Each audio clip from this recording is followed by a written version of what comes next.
ಶ್ರೀ ಗುರುಭ್ಯೋ ನಮಃ. ಹರಿ ಓಂ. ಎಲ್ಲ ವೀಕ್ಷಕ ಬಂಧುಗಳಿಗೆ, ಧರ್ಮಾಭಿಮಾನಿಗಳಿಗೆ ನಮಸ್ಕಾರ. ಈ ಒಂದು ಸಂಚಿಕೆಯಲ್ಲಿ ನಾನು ಸಂಗ್ರಹಿಸಿದಂತಹ ಇನ್ನೊಂದಷ್ಟು ವಿಚಾರಗಳನ್ನು ನಿಮ್ಮ ಮುಂದಿಡಲು ಪ್ರಯತ್ನವನ್ನು ಮಾಡ್ತೇನೆ. ಹಿಂದಿನ ಸಂಚಿಕೆಗಳಲ್ಲಿ ಹೇಳಿದ್ದೆ, ಶಿವ ವಿಷ್ಣುವಿನಲ್ಲಿ ಭೇದ ಇಲ್ಲ, ಭಗವಂತನ ಯಾವ ರೂಪದಲ್ಲಿಯೂ ಕೂಡ ಭೇದ ಇಲ್ಲ, ಅದೆಲ್ಲವೂ ಕೂಡ ಆಸ್ತಿಕನ ಅನುಗ್ರಹಕ್ಕೋಸ್ಕರವಾಗಿ ಭಗವಂತ ತಳೆದಂತಹ ರೂಪಗಳು ಎಂಬುದಾಗಿ ನಾನು ಪ್ರತಿಪಾದಿಸಿದ್ದೆ. ಇವತ್ತು ನಾವು ಯಾವುದನ್ನು ಮುಖ್ಯವಾಗಿ ಸ್ತೋತ್ರ ಗುಚ್ಛಗಳಲ್ಲಿ ಶ್ರೇಷ್ಠ ಅಂತ ನಂಬಿಕೊಂಡು ಬಂದಿದ್ದೇವೋ, ವಿಷ್ಣು ಸಹಸ್ರನಾಮ. ಆ ವಿಷ್ಣು ಸಹಸ್ರನಾಮ ಹಾಗೂ ಶ್ರೀರುದ್ರ ಅಂತ ರುದ್ರ ಮಂತ್ರಗಳು ಅಂತ ಇದೆ. ತೈತ್ತಿರೀಯ ಯಜುರ್ವೇದ ಸಂಹಿತೆಯಲ್ಲಿ ಬರುವಂಥದ್ದು. ದೇವಸ್ಥಾನದಲ್ಲಿ ನಾವು ರುದ್ರಾಭಿಷೇಕ, ಅದೇ ರೀತಿಯಾಗಿ ರುದ್ರ ಪಾರಾಯಣ ಎಲ್ಲ ಮಾಡಿಸ್ತೇವೆ. ಆ ರುದ್ರ ಮಂತ್ರಗಳಲ್ಲಿ ಮತ್ತು ವಿಷ್ಣು ಸಹಸ್ರನಾಮದಲ್ಲಿ ಇರುವಂತಹ ನಾಮಗಳಲ್ಲಿರತಕ್ಕಂತಹ ಐಕ್ಯತೆಯ ವಿಚಾರವಾಗಿ, ಅಭೇದದ ವಿಚಾರವಾಗಿ ನಾನು ವಿಷಯವನ್ನು ಪ್ರಸ್ತಾಪಿಸಲು ಇಚ್ಛೆ ಪಡ್ತೇನೆ. ನೋಡಿ, ಸಾಕ್ಷಾತ್ ಶ್ರುತಿ ರುದ್ರ ಅಂತ ಹೇಳಿದರೆ ವೇದದಲ್ಲಿ ಬರುವಂಥದ್ದು, ವಿಷ್ಣು ಸಹಸ್ರನಾಮ ಮಹಾಭಾರತ ಅಂತ ಹೇಳುವಂತಹ ಇತಿಹಾಸದಲ್ಲಿ ಬರುವಂಥದ್ದು.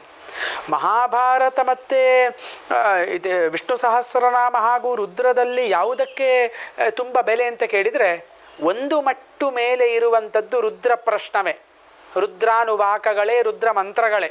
ಯಾಕೆ ಅಂತ ಕೇಳಿದರೆ, ಅದು ಸಾಕ್ಷಾತ್ ಶ್ರುತಿ, ವೇದ ಮಂತ್ರಗಳು, ಯಾರಿಂದಲೂ ಕೂಡ ರಚಿಸಲ್ಪಟ್ಟದ್ದಲ್ಲ, ಸಾಕ್ಷಾತ್ ಭಗವಂತನ ಮುಖಕಮಲದಿಂದ ಬಂದದ್ದು.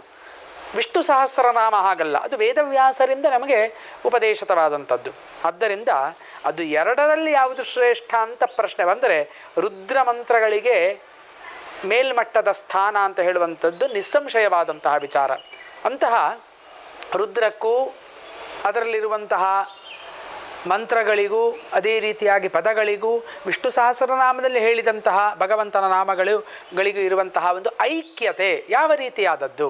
ಯಾಕೆ ಇದನ್ನು ಪುನಃ ಪುನಃ ಹೇಳ್ತಾ ಇದ್ದೇನೆ ಅಂತ ಕೇಳಿದರೆ, ಸುಮ್ಮನೆ ಗೊಂದಲವನ್ನು ಉಂಟು ಮಾಡ್ತಾ ಇದ್ದಾರಲ್ಲ ಹಿರಿಯರಾದಂತಹ ಆಚಾರ್ಯರ ಬಗ್ಗೆ ಎಲ್ಲ ಮನಸ್ಸಿಗೆ ಬಂದ ಹಾಗೆ ಮಾತಾಡ್ತಾ ಇದ್ದಾರಲ್ಲ, ಅದಕ್ಕೊಂದಷ್ಟು ರೀತಿಯಲ್ಲಿ ಉತ್ತರ ಕೊಡುವಂತಹ ಒಂದು ಪ್ರಯತ್ನ ಅಷ್ಟೆ. ಹಾಗೆ ನೋಡಿದಾಗ ನಾವು ನೋಡ್ತೇವೆ, ವಿಷ್ಣು ಸಹಸ್ರನಾಮದಲ್ಲಿ ಸರ್ವಃ ಶರ್ವಃ ಶಿವಸ್ಥಾಣು ಭೂತಾದಿರ್ನಿಧಿರವ್ಯಯ ಎಂಬುವಂಥದ್ದು. ಈ ಸರ್ವಃ ಶರ್ವಃ ಶಿವಃ ಸ್ಥಾಣು ಇದೆಲ್ಲವೂ ಕೂಡ ಶಿವನಿಗೂ ಕೂಡ ಸಂಬಂಧಪಟ್ಟಂತಹ ನಾಮಗಳು. ಶಿವ ಪರಾರ್ಥವಾಗಿಯೂ ಕೂಡ ಇದನ್ನು ಅರ್ಥಗ್ರಹಣ ಮಾಡಲಿಕ್ಕೆ ಸಾಧ್ಯ ಆಗ್ತದೆ. ಖಾಲಿ ವಿಷ್ಣುವನ್ನು ಇಟ್ಟುಕೊಂಡು ಮಾತ್ರ ಅಲ್ಲ, ಅದೇ ರೀತಿಯಾಗಿ ಶಿಪಿವಿಷ್ಟ, ಶಂಭು, ಅನಂತ, ವಾಮನ, ರುದ್ರ ಈ ನಾಮಗಳು ಕೂಡ ವಿಷ್ಣು ಸಹಸ್ರನಾಮದಲ್ಲಿಯೂ ಇದೆ, ರುದ್ರ ಮಂತ್ರಗಳಲ್ಲಿಯೂ ಕೂಡ ಇದೆ. ಹಾಗೆಂತ ಭೇದ ಉಂಟು ಅಂತಾದರೆ ಒಂದರಲ್ಲಿ ಇದ್ದದ್ದು ಇನ್ನೊಂದರಲ್ಲಿ ಇರಬಾರ್ದಿತ್ತು. ವೇದವ್ಯಾಸರಿಗೆ ಅಂತಹ ಭೇದ ಭಾವನೆ ಇರಲಿಲ್ಲ. ಅವರು ಎಲ್ಲ ನಾಮಗಳನ್ನು ತೆಗೆದುಕೊಂಡು ಶಿವನ ನಾಮಗಳನ್ನು ಕೂಡ ತೆಗೆದುಕೊಂಡು ವಿಷ್ಣುವನ್ನು ಸಹಸ್ರನಾಮದಲ್ಲಿ ಸ್ತುತಿ ಮಾಡಿದ್ದಾರೆ. ನೋಡಿ, ಅವರ ಮನಸ್ಸು ಎಷ್ಟು ವೈಶಾಲ್ಯವನ್ನು ಹೊಂದಿದೆ ಅಂತ ಹೇಳುವಂಥದ್ದು. ಆದರೆ ನಾವು ಮಾತ್ರ ಕೀಳರಿಮೆಯಿಂದ ಅಲ್ಪ ಮಟ್ಟಿನ ಯೋಚನೆಗಳನ್ನು ಮಾಡ್ತಾ ಇದ್ದೇವೆ. ಹಾಗೆ ಸಂಕರ್ಷಣ ಅಂತ ಇದೆ, ಅನಂತ ಅಂತ ಇದೆ. ಸಂಕರ್ಷಣ ಅಂತ ಹೇಳಿದರೆ ನಮ್ಮ ಮಟ್ಟದಲ್ಲಿ ವಿಷ್ಣುವಿನಿಗೆ ವಿಷ್ಣು ಪರ ಅರ್ಥವನ್ನು ಮಾತ್ರ ನಾವು ಹೇಳ್ತೇವೆ. ಸಂಕರ್ಷಣ ಅಂತ ಹೇಳುವಂಥದ್ದು ಈಶ್ವರನ ಹೆಸರು ಕೂಡ ಹೌದು. ಅಲ್ಲಿ ರುದ್ರ ಪ್ರಶ್ನವನ್ನು ಹೇಳುವಾಗ ಅಸ್ಯ ಶ್ರೀರುದ್ರಾಧ್ಯಾಯ ಪ್ರಶ್ನ ಮಹಾಮಂತ್ರಸ್ಯ ಅಘೋರ ಋಷಿ ಅನುಷ್ಠುಪ್ ಛಂದ ಸಂಕರ್ಷಣ ಮೂರ್ತಿ ಸ್ವರೂಪೋ ಯೋಸಾವಾದಿತ್ಯ ಪರಮಪುರುಷ ಸ ಏಷ ರುದ್ರೋ ದೇವತಾ ಎಂಬುದಾಗಿ ಹೇಳಿದ್ದಾರೆ. ಸಂಕರ್ಷಣ ಅಂತ ಹೇಳುವಂಥದ್ದು ರುದ್ರನ ಹೆಸರು ಕೂಡ. ಆದ್ದರಿಂದ ಇದನ್ನೆಲ್ಲ ನಾವು ತಿಳ್ಕೊಳ್ಬೇಕು ಅಂತ ಹೇಳುವಂಥದ್ದು ನನ್ನ ಒಂದು ವಿಚಾರ ಅಷ್ಟೇ. ಅದಕ್ಕೋಸ್ಕರವಾಗಿ ಹೇಳ್ತಾ ಸರ್ವಃ ಶರ್ವಃ ಶಿವಸ್ಥಾಣು, ಭಗವಂತನನ್ನು ಸ್ತುತಿಸಿದ್ದೇವೆ ನಾವು. ಆಚಾರ್ಯರು ಸ್ತುತಿ ಮಾಡಿದ್ದಾರೆ.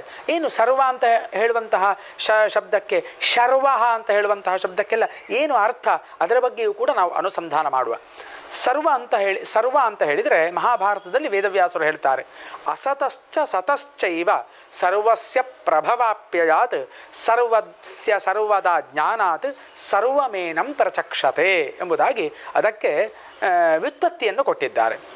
ಪ್ರತಿಯೊಂದು ಜೀವಿಗೂ ಅದರ ಉತ್ಪತ್ತಿ ಲಯಗಳಿಗೂ ಕಾರಣನಾಗಿರುವುದರಿಂದ ಎಲ್ಲವನ್ನೂ ಯಾವಾಗಲೂ ಅರಿಯುವವನಾದದ್ದರಿಂದ ಇವನನ್ನು ಸರ್ವ ಅಂತ ಕರಿತೇವೆ ಎಂಬುವಂಥದ್ದು. ಸರ್ವ ನಮಗೆ ಗೊತ್ತೇ ಇರುವಂಥ ಸರ್ವ ಅಂದರೆ ಎಲ್ಲವೂ ಅಂತ ಅರ್ಥ. ಆ ಎಲ್ಲವನ್ನೂ ಕೂಡ ಅವನು ತಿಳಿದುಕೊಂಡಿರ್ತಾನೆ. ಸರ್ವಸ್ಯ ಸರ್ವದಾ ಜ್ಞಾನಾತ್.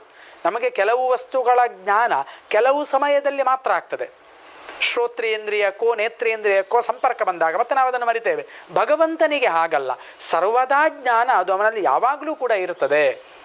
ಯಾಕೆ? ಅದೇ ಅವನು ಆಗಿದ್ದಾನೆ. ಅದಕ್ಕೋಸ್ಕರವಾಗಿ ಭಗವಂತನನ್ನು ರುದ್ರನನ್ನಿರ್ಬೋದು ಅಥವಾ ವಿಷ್ಣುವನ್ನಿರ್ಬೋದು ನಾವು ಸರ್ವ ಅಂತ ಕರಿತೇವೆ.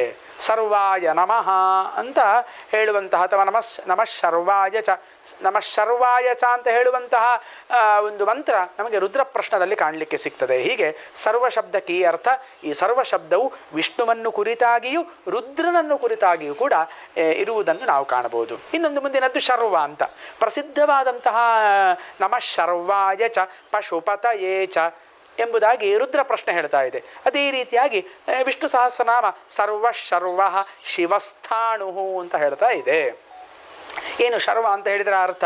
ಶೃಣೋತಿ ಸಂಹಾರ ಸಮಯೇ ಸಂಹರತಿ ಸಂಹಾರಯತಿ ವಾ ಸಕಲಾಃ ಪ್ರಜಾಃ ಎಂಬುದಾಗಿ ಹೇಳಿದರು. ಅಂದರೆ ಎಲ್ಲ ಪ್ರಾಣಿಗಳನ್ನು ಪ್ರಳಯ ಕಾಲದಲ್ಲಿ ಸಂಹರಿಸುತ್ತಾನೆ ಅಥವಾ ಕೊಲ್ಲಿಸುತ್ತಾನೆ, ಇವನನ್ನು ಶರ್ವ ಎಂಬುದಾಗಿ ಕರೆದರು. ಅಂದರೆ ಸಂಹಾರ ಮಾಡುವಂಥದ್ದು ಯಾರದ್ದು ಕೆಲಸ ಅಂತ ಕೇಳಿದರೆ ನಮ್ಮ ಮಟ್ಟಿಗೆ ಪುರಾಣವನ್ನು ನೋಡಿದಾಗ ರುದ್ರನ ಕರ್ತವ್ಯ ಅಂತ ನಾವು ತಿಳಿದುಕೊಳ್ತೇವೆ.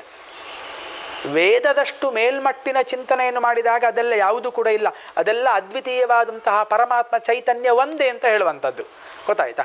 ಅದು ಅವನನ್ನು ಶಿವ ಅಂತಲೂ ಕರಿತೇವೆ, ವಿಷ್ಣು ಅಂತಲೂ ಕರಿತೇವೆ, ಬ್ರಹ್ಮ ಅಂತಲೂ ಕರಿತೇವೆ. ಆದರೆ ಪುರಾಣ ಮಟ್ಟಿನಲ್ಲಿ ಚಿಂತನೆಯನ್ನು ಮಾಡುವಾಗ ನಾವು ಅವರಿಗೆ ಸೃಷ್ಟಿ ಸ್ಥಿತಿ ಲಯಗಳನ್ನು ಮಾಡಲಿಕ್ಕೆ ಅಪ್ಪಣೆಯನ್ನು ಕೊಟ್ಟದ್ದು ಆ ಜಗದಂಬೆ, ಆ ಶಕ್ತಿ ಅಂತ ಹೇಳುವಂಥದ್ದನ್ನು ಕೂಡ ನಾವು ನೋಡ್ತೇವೆ. ಅದರಿಂದ ಇಲ್ಲಿ ಎಲ್ಲ ಪ್ರಾಣಿಗಳನ್ನು ಸಂಹಾರ ಮಾಡ್ತಾನೆ, ಅದೇ ರೀತಿಯಾಗಿ ಕೊಲ್ಲಿಸಲ್ಪಡುತ್ತಾನೆ. ಇವನನ್ನು ಶರ್ವ ಅಂತ ಕರೀತೇವೆ. ಇದು ಪ್ರಸಿದ್ಧವಾದಂತಹ ಶಿವನ ನಾಮ. ರುದ್ರನನ್ನು ನಮಃ ಶರ್ವಾಯ ಚ ನಾನು ಈಗಾಗಲೇ ಹೇಳಿದೆ. ಅದೇ ನಾಮವು ನಮಗೆ ವಿಷ್ಣು ಸಹಸ್ರನಾಮದಲ್ಲಿಯೂ ಕೂಡ ಕಾಣ್ತಾ ಇದೆ. ಆದ್ದರಿಂದ ವೇದವ್ಯಾಸರು ಎಲ್ಲಿಯಾದರೂ ಭೇದ ಮಾಡುವುದು ಅಂತಾದರೆ ಇಂತಹ ನಾಮಗಳನ್ನು ಹೇಳ್ತಿರಲಿಲ್ಲ ಅವರು. ರುದ್ರ ಅಂತ ಹೇಳುವಂತಹ ಆ ಒಂದು ನಾಮವು ಕೂಡ ನಮಗೆ ಇದರಲ್ಲಿ ಬರ್ತದೆ, ವಿಷ್ಣು ಸಹಸ್ರನಾಮದಲ್ಲಿ ಬರ್ತದೆ. ರುದ್ರೋ ಬಹುಶಿರಾ ಬಭ್ರುಹು ಎಂಬುದಾಗಿ ನಮಗೆಲ್ಲ ಗೊತ್ತುಂಟು. ವಿಷ್ಣು ಸಹಸ್ರನಾಮ ಸಾಮಾನ್ಯ ಎಲ್ಲರಿಗೂ ಕೂಡ ಅದು ಬಾಯಿಪಾಠ ಬರ್ತದೆ. ಅಂತಹ ರುದ್ರ ಅಂತ ಹೇಳುವಂತಹ ನಾಮವು ಕೂಡ ಇಲ್ಲಿ ನಮಗೆ ಕಾಣ್ತದೆ. ಅದರಿಂದ ಅದು ಶಿವನ ಪರವಾಗಿಯೂ ವಿಷ್ಣುವಿನ ಪರವಾಗಿಯೂ ಕೂಡ ಇದೆ. ಇನ್ನೊಂದು ಶಿವ ಸರ್ವ ಶರ್ವ ಶಿವ. ಶಿವ ಅಂತ ಹೇಳುವಂತಹ ನಾಮವು ಕೂಡ ವಿಷ್ಣುವಿನ ಪರವಾಗಿಯೂ ಇದೆ, ರುದ್ರನ ಪರವಾಗಿಯೂ ಕೂಡ. ರುದ್ರ ಪ್ರಶ್ನೆಯಲ್ಲಿ ನಾವು ನೋಡುವುದಂತಾದರೆ ನಮಃ ಶಿವಾಯ ಚ ಶಿವತರಾಯ ಚ, ಪರಮ ಪವಿತ್ರವಾದಂತಹ ನಾಮ. ಅದು ಪಂಚಾಕ್ಷರಿ ಮಂತ್ರ ಅಂತ ನಾವೇನು ಹೇಳ್ತೇವೆ, ಅದು ಸಾಕ್ಷಾತ್ ಶ್ರುತಿಯಲ್ಲಿ ಆ ರುದ್ರ ಪ್ರಶ್ನದಲ್ಲಿ ಇರತಕ್ಕಂತಹ ಒಂದು ನಾಮ. ಅದನ್ನು ವಿಷ್ಣು ಸಹಸ್ರನಾಮದಲ್ಲಿಯೂ ಕೂಡ ನಾವು ಕಾಣ್ತಾ ಇದ್ದೇವೆ. ಶಿವ ಅಂತ ಹೇಳಿದರೆ ಏನು ಅರ್ಥ? ಸಾಮಾನ್ಯವಾಗಿ ನೋಡಿದಾಗ ಮಂಗಳ, ಶಿವಂ ಭದ್ರಂ ಮಂಗಳಂ ಅಂತ ಹೇಳ್ತಾರೆ ಅಮರಕೋಶದಲ್ಲಿ. ಮಂಗಳ ಅಂತ ಅರ್ಥ. ಆದರೆ ಇನ್ನೂ ವಿಶಿಷ್ಟವಾದಂತಹ ಒಂದು ಯೋಚನೆಯನ್ನು ಮಾಡಿದಾಗ ನಿಸ್ತ್ರೈಗುಣ್ಯತೆಯ ಶುದ್ಧತ್ವಾತ್ ಶಿವ, 3 ಗುಣಗಳನ್ನು ಕೂಡ ಮೀರಿದವನು ಅಂತ ಅರ್ಥ. ಯಾವುದೇ ಗುಣಲೇಪ ಅವನಲ್ಲಿಲ್ಲ. ಗುಣದೋಷಗಳಿರುವಂಥದ್ದು ಯಾರಲ್ಲಿ ಕೇಳಿದರೆ ನಮ್ಮ ಮನುಷ್ಯರಲ್ಲಿ. ನಾವು ಹೇಳ್ಬೋದು, ನೀವು ಭಗವಂತ ನಮ್ಮಲ್ಲಿದ್ದಾನೆ ಅಂತ ಹೇಳ್ತೀರಿ, ನಮ್ಮಲ್ಲಿರುವಂತಹ ಗುಣದೋಷಗಳು ಭಗವಂತನಿಗೆ ತಟ್ಟುವುದಿಲ್ಲವೋ ಅಂತ. ಈಗ ನನ್ನಲ್ಲಿ ಭಗವಂತ ಇದ್ದಾನಂತೇಳಿ ನನ್ನಲ್ಲಿರುವಂತಹ ಗುಣಗಳು ದೋಷಗಳು, ಗುಣಕ್ಕಿಂತ ಹೆಚ್ಚು ದೋಷಗಳೇ ಇರುವಂಥದ್ದು ಮನುಷ್ಯನಲ್ಲಿ, ಅದು ಭಗವಂತನಿಗೆ ತಟ್ಟುವುದಿಲ್ವಾ ಅಂತ ಕೇಳ್ಬೋದು ಯಾರಾದರೂ ಪ್ರಶ್ನೆ. ಇಲ್ಲ. ಸೂರ್ಯ ಇದ್ದಾನೆ, ಉದಾಹರಣೆಗೆ ಹೇಳುವುದು ಅಂತಾದರೆ ಸೂರ್ಯನ ಬೆಳಕು ಭೂಮಿಯಲ್ಲಿರುವಂತಹ ಪವಿತ್ರವಾದಂತಹ ವಸ್ತುಗಳ ಮೇಲೂ ಬೀಳ್ತದೆ, ಅತಿ ಕೆಟ್ಟ ವಸ್ತುಗಳ ಮೇಲೂ ಬೀಳುತ್ತದೆ. ಹಾಗಿರುವಾಗ ಆ ಸೂರ್ಯನಿಗೆ ಏನಾದರೂ ಅದರಿಂದ ಗುಣದೋಷಗಳು ಉಂಟಾ?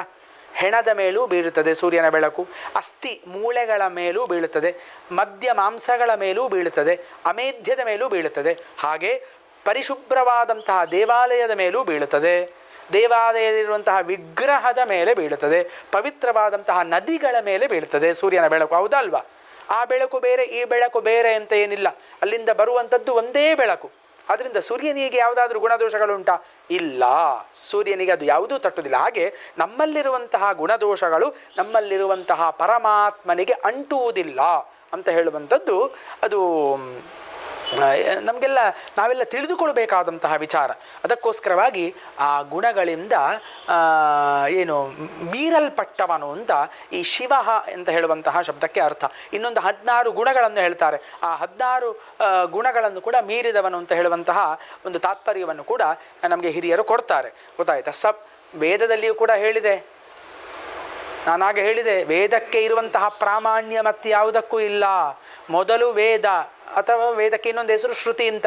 ಶ್ರುತಿ ಆದ ಮೇಲೆ ಇತಿಹಾಸ, ಪುರಾಣಗಳು, ಸ್ಮೃತಿಗಳು ಎಲ್ಲವೂ ಕೂಡ ವೇದದ ಎದುರಿಗೆ ಯಾವುದೂ ಕೂಡ ನಿಲ್ಲುವುದಿಲ್ಲ. ಆದ್ದರಿಂದ ಅಂತಹ ವೇದವೇ ಹೇಳ್ತಾ ಇದೆ, ಸಬ್ರಹ್ಮ ಸಶಿವ ಸಹರಿ ಸೇಂದ್ರ ಸೋಕ್ಷರ ಪರಮ ಸ್ವರಾಟ್ ಎಂಬುದಾಗಿ. ಸಬ್ರಹ್ಮ ಸಶಿವ ಸಹರಿ ಸಹ ಇಂದ್ರ ಎಂಬುದಾಗಿ ಎಲ್ಲವೂ ಕೂಡ ಅದು ಭಗವಂತನ ರೂಪವೇ ಆಗಿದೆ ಎಂಬುದಾಗಿ ಆಚಾರ್ಯ ಶಂಕರರು ಹೇಳ್ತಾ, ಅಭೇದೋಪದೇಶಾತ್ ಶಿವಾದಿ ನಾಮಭಿಹಿ ಹರಿರೇವ ಸ್ತೂಯತೆ ಅಂತ ಹೇಳಿದರೆ ಎಷ್ಟು ಸ್ಪಷ್ಟವಾದಂತಹ ಮಾತು. ಅಭೇದೋಪದೇಶಾತ್, ಇಲ್ಲಿ ಅಭೇದದ ಉಪದೇಶ ಆಗಬೇಕು, ಅಭೇದ ದರ್ಶನ ಆಗಬೇಕು ಎಂಬಂತಹ ಉದ್ದೇಶದಿಂದ ಶಿವಾದಿ ನಾಮಭಿಹಿ, ಶಿವನ ನಾಮಗಳಿಂದ ಹರಿರೇವ ಸ್ತೂಯತೆ, ಹರಿಯನ್ನು ಸ್ತುತಿಸ್ತಾ ಇದ್ದೇವೆ ಅಂತ ವಿಷ್ಣು ಸಹಸ್ರನಾಮದ ಭಾಷ್ಯವನ್ನು ಬರೆಯುವಂತಹ ಸಂದರ್ಭದಲ್ಲಿ ಶಂಕರಾಚಾರ್ಯರು ಹೇಳ್ತಾ ಇದ್ದಾರೆ. ಅಂದರೆ ಆ ಅಭೇದ ದರ್ಶನ ಅಂತ ಹೇಳುವಂಥದ್ದು ಅದು ಅನೂಚಾನವಾಗಿ ಬಂದಂತಹ ಒಂದು ಪರಂಪರೆ ಅಂತ ಹೇಳುವಂಥದ್ದನ್ನು ನಾನು ತಿಳಿಸ್ತಾ ಇದ್ದೇನೆ. ಹಾಗೆ ಸ್ಥಾಣುಹು ಅಂತ, ಈ ಸ್ಥಾಣುಹು ಅಂತ ಹೇಳುವಂತಹ ಶಬ್ದ ಶಿವನಿಗೂ ಇದೆ, ವಿಷ್ಣುವಿಗೂ ಕೂಡ ಇದೆ. ಸ್ಥಾಣು ಅಂತ ಹೇಳಿದರೆ ಸ್ಥಿರತ್ವಾತ್ ಸ್ಥಾಣುಹು, ಸ್ಥಿರತ್ವಾತ್ ಸ್ಥಿರತೆ ಇದೆ. ಸ್ಥಾಣು ಅಂತ ಹೇಳುವಂಥದ್ದು ಮರಕ್ಕೂ ಕೂಡ ಸ್ಥಾಣುಹು ಅಂತ ಹೇಳ್ತಾರೆ. ಸ್ಥಾಣುರಯಂ ಪುರುಷಃ ಅಂತ ಶಾಸ್ತ್ರದಲ್ಲೆಲ್ಲ ಅಲ್ಲಲ್ಲಿ ಬರ್ತದೆ. ಒಬ್ಬ ಮನುಷ್ಯನನ್ನು ನೋಡಿ, ನೆಟ್ಟಗೆ ನಿಂತಹ ಮನುಷ್ಯನನ್ನು ನೋಡಿ ಸ್ಥಾಣು, ಇವನು ಇದು ಮರವೋ ಅಥವಾ ಮನುಷ್ಯನೋ ಅಂತ ಹೇಳುವಂತಹ ಒಂದು ಸಂಶಯ ಬಂತು ಅಂತ. ಹಾಗೆ ಸ್ಥಾಣು ಅಂತ ಹೇಳಿದರೆ ಸ್ಥಿರತ್ವಾದ, ಆ ಸ್ಥಿರನಾಗಿರುವವನು ಭಗವಂತ. ಅದಕ್ಕೋಸ್ಕರವಾಗಿ ಅದು ಶಿವನಿಗೂ ಅದೇ ರೀತಿಯಾಗಿ ವಿಷ್ಣುವಿಗೂ ಕೂಡ ಆ ನಾಮವು ಅನ್ವಯವಾಗ್ತದೆ. ಯಾಕೆ ಹೇಳ್ತಾ ಇದ್ದೇನೆ ಅಂತ ಕೇಳಿದರೆ, ಶ್ರೀ ರುದ್ರ ಪ್ರಶ್ನದಲ್ಲಿ ಅದೇ ರೀತಿಯಾಗಿ ವಿಷ್ಣು ಸಹಸ್ರನಾಮದಲ್ಲಿಯೂ ಕೂಡ ಈ ಎಲ್ಲ ನಾಮಗಳು ಕೂಡ ಬರ್ತಾ ಇದೆ. ಇನ್ನೊಂದು ಶಿಪಿವಿಷ್ಟ ಅಂತ ಪ್ರಸಿದ್ಧವಾಗಿರುವಂಥದ್ದು, ಶಿಪಿವಿಷ್ಟ ಅಂತ ಹೇಳುವಂಥದ್ದು ಶಿವನ ನಾಮ. ಆದರೆ ನಾವು ಇದರಲ್ಲಿಯೂ ಕೂಡ ಕಾಣ್ಬೋದು, ನೈಕರೂಪೋ ಬೃಹದ್ರೂಪ ಶಿಪಿವಿಷ್ಟ ಪ್ರಕಾಶನಃ ಅಂತ ಹೇಳುವಂತಹ ನಾಮವನ್ನು ವಿಷ್ಣು ಸಹಸ್ರನಾಮದಲ್ಲಿ ಕೇಳ್ತೇವೆ. ಏನು ಶಿಪಿವಿಷ್ಟ ಅಂತ ಹೇಳಿದರೆ, ಶಿಪಿಹಿ ಅಂತ ಹೇಳಿದರೆ ಪಶುಗಳು ಅಂತ ಅರ್ಥ. ವಿಷ್ಟ ಅಂತ ಹೇಳಿದರೆ ಅವುಗಳಲ್ಲಿ ಯಜ್ಞ ರೂಪದಿಂದ ಪ್ರವೇಶಿಸ್ತಾನೆ. ಈ ಶ್ರೌತ ಕರ್ಮಗಳಲ್ಲಿ ಪಶುಗಳಿಗೆ ತುಂಬ ಪ್ರಾಧಾನ್ಯತೆ ಉಂಟು. ಪಶುಗಳಿಗೂ ಯಜ್ಞಗಳಿಗೂ ತುಂಬ ಸಾಮ್ಯತೆಯನ್ನು ಹೇಳಿದ್ದಾರೆ. ಅದರ ಬಗ್ಗೆ ತುಂಬ ವಿಚಾರ ಇದೆ. ಅದನ್ನು ಹೇಳಿದರೆ ಗೊಂದಲ ಉಂಟಾಗ್ಬೋದು, ಅದಕ್ಕೆ ಅದು ಇಲ್ಲಿ ಅಪ್ರಸ್ತುತ. ಆದ್ದರಿಂದ ಆ ಶಿಪಿಹಿ ಅಂತ ಹೇಳಿದರೆ ಪಶುಗಳು ಅವುಗಳಲ್ಲಿ ಯಜ್ಞರೂಪದಿಂದ ಪ್ರವೇಶಿಸ್ತಾನೆ. ಆದ್ದರಿಂದ ಭಗವಂತನನ್ನು ಶಿಪಿವಿಷ್ಟ ಅಂತ ಕರೀತಾರೆ. ಯಾಕೆ? ಯಜ್ಞೋ ವೈ ವಿಷ್ಣು ಅಂತ ಹೇಳಿದ್ದಾರೆ. ಯಜ್ಞ ಅಂತ ಹೇಳಿದರೆ ಅದು ವಿಷ್ಣುವಿನ ಸ್ವರೂಪ.